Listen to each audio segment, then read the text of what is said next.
Thank you everyone for joining us at this event. It is a true honor to have such amazing players and community. In this special event, I would like to take you all back in time and share all the explorations we have done before the game finally took its form as what we know today as Sky. It blows my mind to realize how far Sky has come and how many of our dreams have actually come true. It has been quite a journey, full of hopes and wonders, some struggles of course, but the result was miraculous. Inspirations led to many ideas. I have collected so many ideas that they may seem random and overwhelming, but I hope these evolutions of ideas is entertaining and worth your watch. Let's get started. So in the beginning, we can't start without mentioning this game. It is called Cloud, and it's a game made by our creative director Genova Chen when he was in school. The game is about a sick child on a hospital bed, dreaming about flying beyond clouds. You don't fight or compete. This emotional experience inspired so many people and showed how games could have a wider range of emotions. This game is why that game company has formed, and this is the origin of the kind of the game we are making today. Another important work to mention is the Giant by the artist N.C. Wyeth. This work, which is said to have been imagined with thoughts of a deceased student and his own children, beautifully expresses the fascination and grandeur of the world as seen through the eyes of children. With those two works as inspiration, we wanted to make a game that captures that emotion, an emotion of returning to childhood and adventuring into the world through the eyes of child. This work was done by Ki Jiang, also known as Jackie. And this was about the time when I joined the team. When I joined the team, the game actually looked like this here. So my job was to first imagine what the game and the world could look like. So I started by imagining how the game would start. A tiny nameless island surrounded by big cumulus clouds. I tried to put myself into the world and imagine the situation. A familiar, nostalgic world where a big cumulus cloud awaits you ahead. I knew this is a game about flying, but I wanted to push on the nostalgic feel first and imagine the flight to be more like a dream. I started with sketches, literally dreaming about situations that evoked nostalgia and the pleasure of flying. This is artwork by Tom Zhao, which captures one of our early concept of juxtaposition of nostalgia and wonder. At this time, we were exploring the idea of making a familiar modern world to have you fly over, like soaring over the California. If you have taken that ride before, it's pretty cool. We made many prototypes about this, but still weren't able to capture the essence of the experience we were after. So let me step back one moment to talk about the year I joined the team. This is a story of 2012. And this was the year when Journey was released. The game was received so well, and we heard so many voices asking us to make this experience available to more people. Journey was about connecting a player with another player, and people really felt the human-to-human connection. And we learned that people wanted more of this. So the next game, we really wanted to enhance this experience and make more people connect. So with that in mind, considering the connection, the third inspiration for the game we came up was the overview effect. The overview effect describes a cognitive transformation observed in some astronauts when they gaze upon Earth from space. This awe-inspiring sight against the vastness of the cosmos triggered the intense emotions, fostering a profound appreciation for our planet's fragility and a deep connection to humanity as a whole. These are concept sketches done by Genova and Jackie, imagining the moment when your players feel the connection to humanity. And this concept made us realize that the core of our game is connection, human-to-human connection. For me personally, this sketch helped me with a significant breakthrough in understanding the core of the game. It is not the amazing landscape or dreamlike scenario, but what comes center in our experience is the connection with the other players. Then the question is, what kind of world would help serve a stage to tell a story about connection? What is connection to begin with? How do we visualize them, and how do we tell the story? We knew we wanted to fly above clouds and eventually reach the atmosphere for the overview effect. Then we tried to imagine what things would make such journey. These are all artworks done by Evan Vieira. Then we came to realize water particles have this similar cycle. They are on ground but evaporates, and then they fly up into sky, then becomes clouds, and then fall back onto the ground. We found this very intriguing, and we tried to apply this into a story. It's a story of a cycle of particles all heading towards the storm to be purified and then to be reborn again. With those particle story in mind, we then tried again to reimagine the world, the look of the world that they travel through. Tried to imagine a world above clouds. Maybe these particles are physical form of people's dreams and memories. When they travel through clouds, maybe clouds reflect those memories and make that into physical forms. I have personally been fascinated by clouds and have observed many clouds. Staring at clouds and imagining shapes on them was my second nature, so it was pretty fun time to sketch out clouds, shaping them like a piece of clay.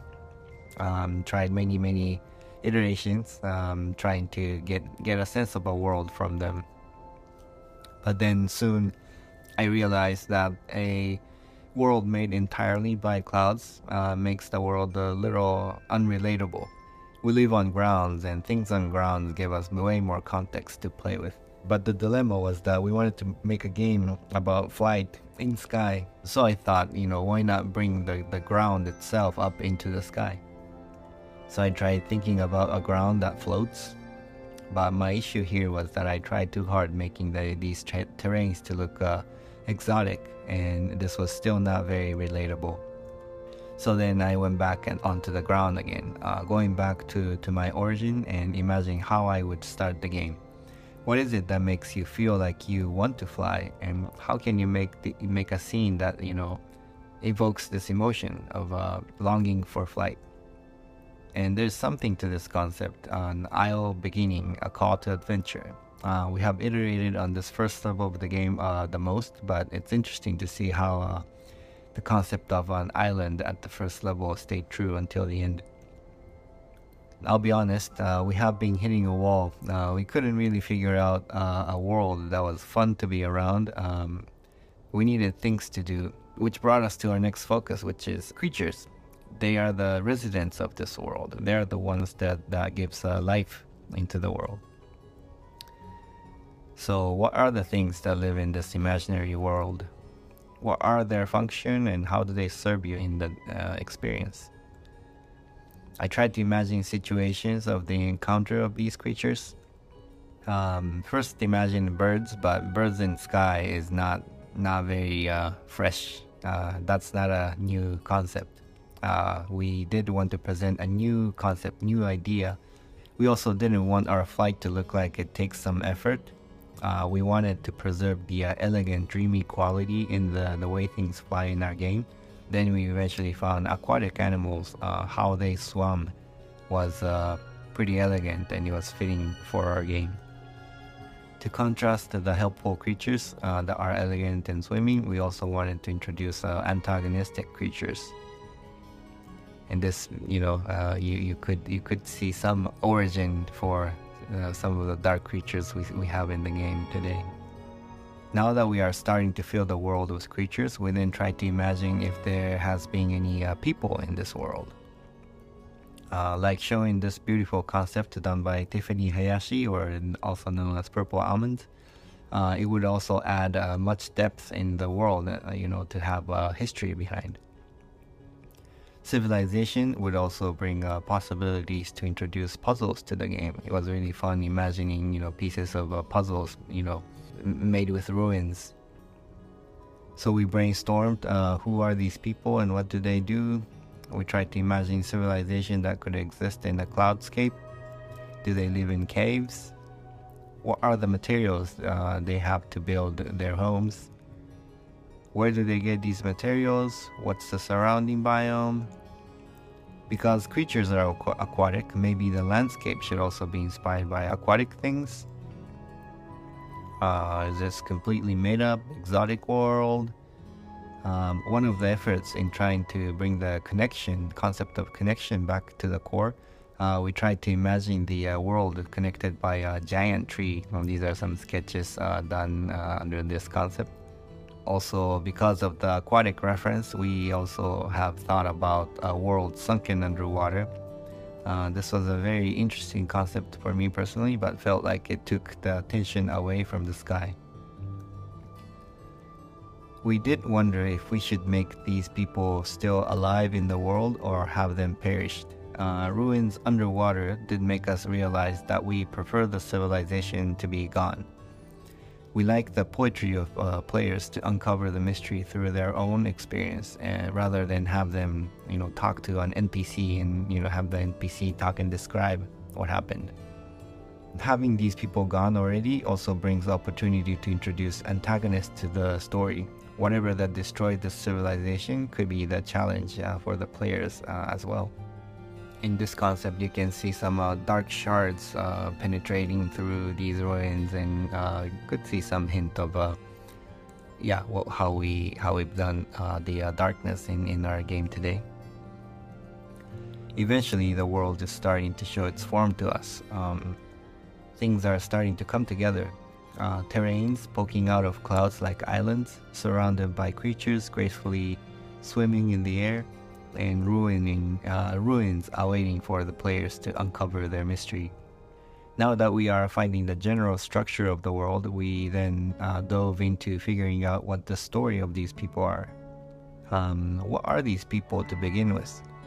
Why do they live in clouds, and how did they live, and why did they die? That's quite an overwhelming question, so I again went back to the sketchbook and trying to imagine, being a player. What does it feel like to meet these people? People of clouds, what's their life like? Then I tried to remember our original inspiration.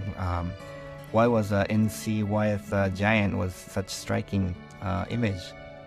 For me, it was because it made me remember the perspective of a child, when the world felt bigger than me and it was filled with mysteries.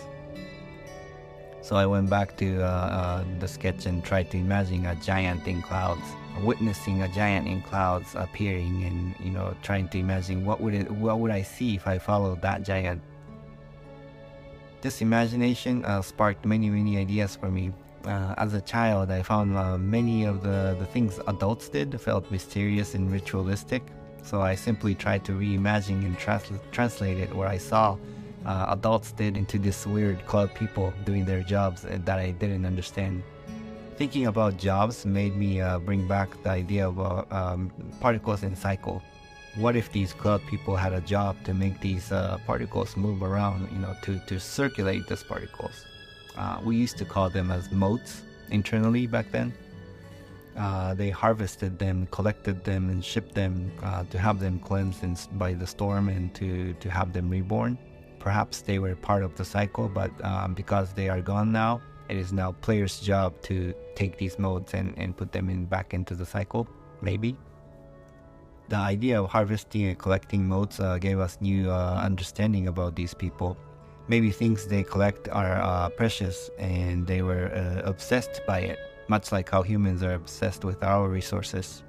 There may have been rituals and technologies built around them. I will touch upon this later, but around this time we have also established another theme, which is a time of day. It's an overarching theme to help tell the story. And we knew we wanted to start the game on an island before starting the journey into the sky. And with the help of a time of day theme, we overlaid the concept of dawn as additional theme. I tried to imagine a dock that these people built to carry things into the sky, and then I tried to imagine being a player arriving here. What does it feel like? What does it look like? Leaving the island, entering the cloud world, and the time of day has progressed then into daytime. And then the time of day continues to progress through the journey, imagining how the ruins would change, what look different. By then, we have learned quite a bit about these people and the flow. We're starting to get the feel for it, and we're now diving into figuring out what really happened to these people. What's the history? One disclaimer is that these things I'm showing, and these are ideas that led to what it is Sky today, and it's not the official lore of the Sky. This is preliminary ideas, just so you know. People needed these resources to survive, but nature also needs them to sustain the cycle of life. With the resources, eventually people develops technology and gains power, and they prosper. But conflict with nature escalates, and eventually there was a war, and it incurred a heavy sacrifice. You might recognize some similarity in what you see here in the sketch with what we see in the game. This concept certainly became a base for what it is known as a golden wasteland today. There was also a concept of an oracle who predicted this war, who then prepared an evacuation plan for the people.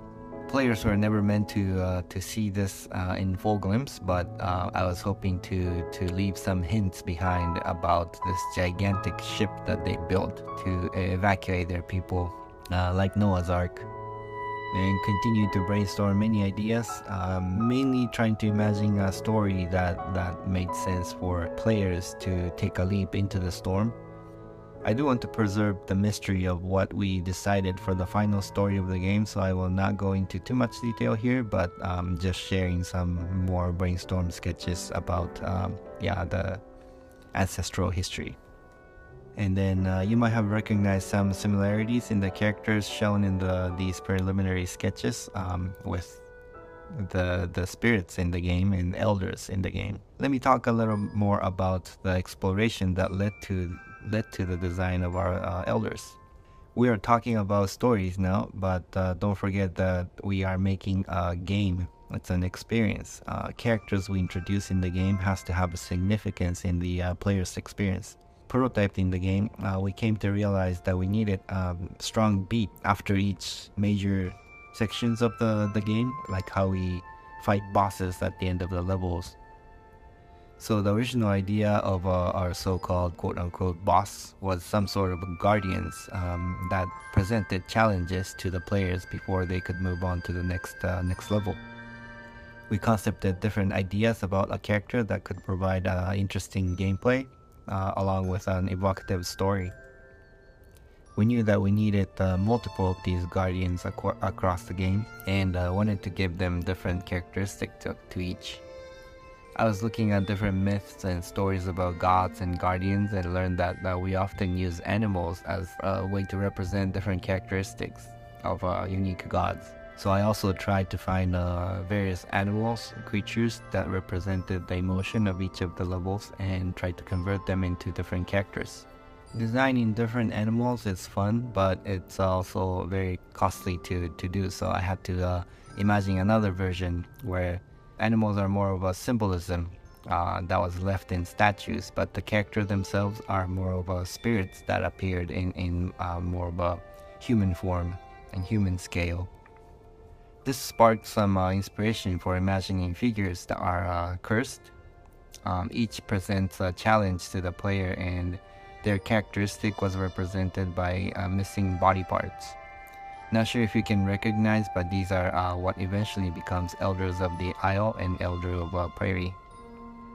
Here are ideas for Guardians for Rain and Sunset, eventually becomes Elder of Forest and Elders of Valley. Having all these characters also helped spark an idea of unifying them as a group. This concept made me imagine them as a royal family of some sort, and they used to be together, but now they are separate, and the mystery is to be discovered by players. Royal family made us think that we need a king, which would make sense to appear at the end. Distributing them across the game and breaking them into levels helped us organize the flow and the story of the game. Some more ideation in 3D prototypes. You can see how they evolve and progress into what we know of them today. Again, a disclaimer that the story behind these characters I'm sharing here are preliminary ones, and I'm not explaining the official lore of the game. So now that we have a structure of the world, the creatures, characters, and the quote-unquote bosses, it is time to assemble them together into one game. We did determine that we wanted to base our flow on the theme of the time of day.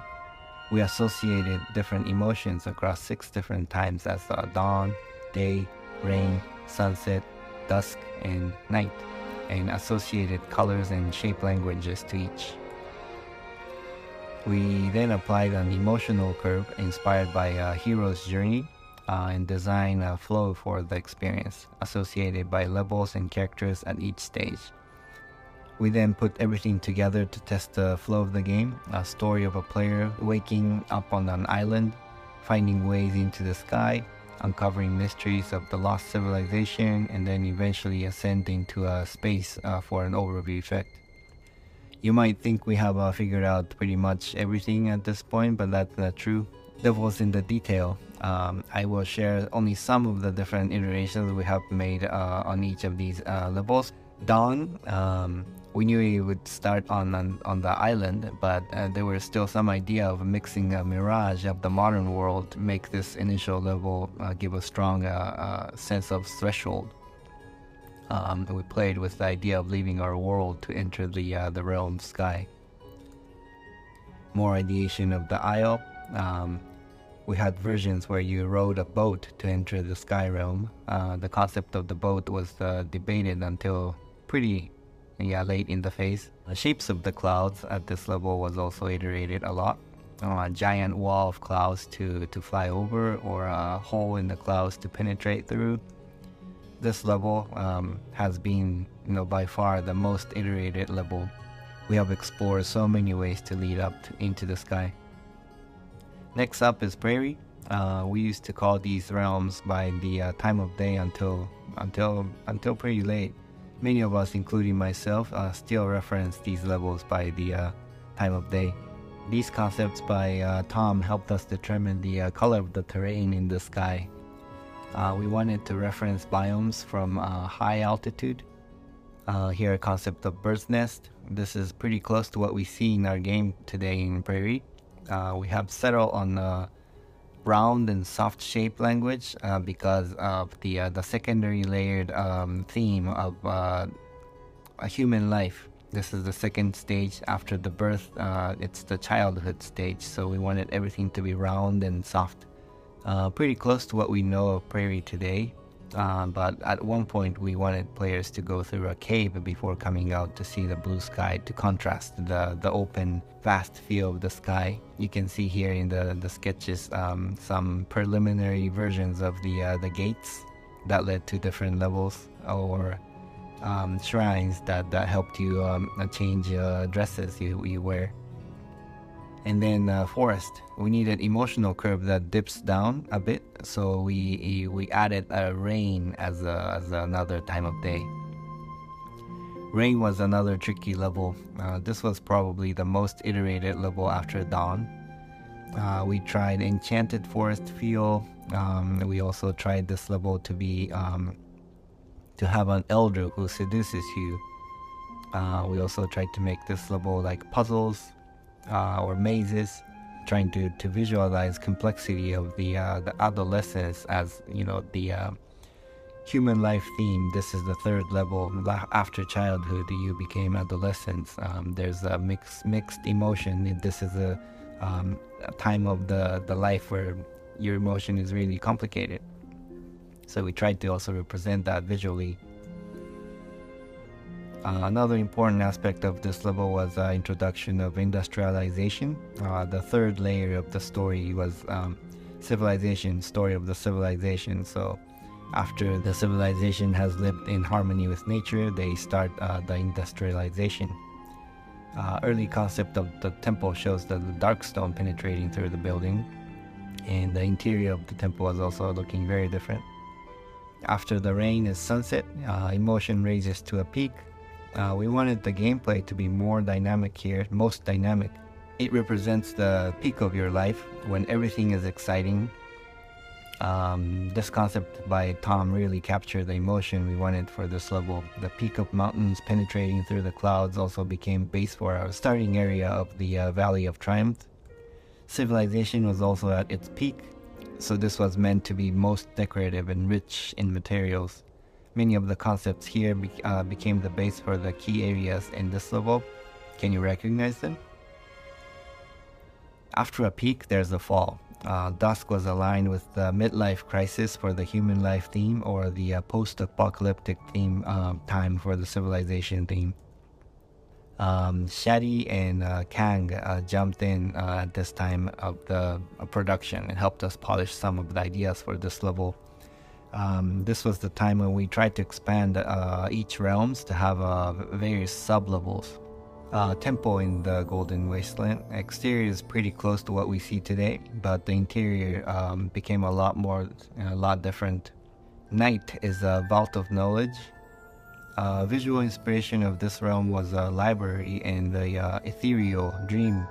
Following the arc of the civilization, this is supposed to be most advanced, but we didn't want to make this to feel too technological. Instead, we wanted the whole experience to feel more like a dream or magic, so Jackie did this concept to capture the dreamlike quality of the realm. Some early concept of the shelves and the quote-unquote books. We designed a lantern to be the device that recorded memories, concept done by Tom. And the early prototype of the end of this realm was more like a planetarium. A place where you meet the oracle to hear about the history and to hear about your own destination as a player. Storm is the final realm. This is the moment of death, and we wanted to visualize the lowest low moments of the game. At one point, we were considering that the storm realm is black and white. Tom captured the feeling of what it could feel like to be in the midst of a storm. And then try to approach the Eye of Storm. Then Kang helped added one color, red, into this visual to further enhance the emotion of this realm. At the Eye of Storm, there's a hint of what actually happened in the past. Trevor Stringer concepted the moment before the cataclysm, and Tom painted a version of our representation of darkness. After the death in Storm, you now shoot up into the space. This is a moment of rebirth, the overview effect we wanted to have from the very beginning of the project. For a while, we were going after the idea of the representing the unity of people by a superorganism we called as a megabird. Here's Kang's emotional capture of the moment when everything is coming together. And the evolution of the megabird. If you remember the original sketch done by Genova, we have come far, but I think it's nice to see the original idea kind of stuck around. In the end, we emphasized more on the idea of the stars and constellations, so our megabird became more of a mega constellation. Because there are too many layers of different problems we were solving to consolidate into one experience. I am abbreviating a whole lot of the process that we went through, but I hope you were able to watch how ideas were created and morphed and evolved into what comes Sky today. And then finally game was released. I was only able to show only some of the 2D concepts, but making of this game really involved the high-level concepts of storytelling, game designs, engineering, 3D modeling, sound effects, and music. Literally everything had to come together to form this special game. A spark of inspiration initiated this project. We played and iterated on so many ideas. It was fun to iterate, but sometimes became overwhelming. After each failures, we stood up and we never gave up. We kept on going. There were times we felt like we really lost our direction, but we continued. I was really not sure if this game would do well, but kept on going, believing that there's something at the core in this game that is worth sharing with the world. And then we broke through, released the game.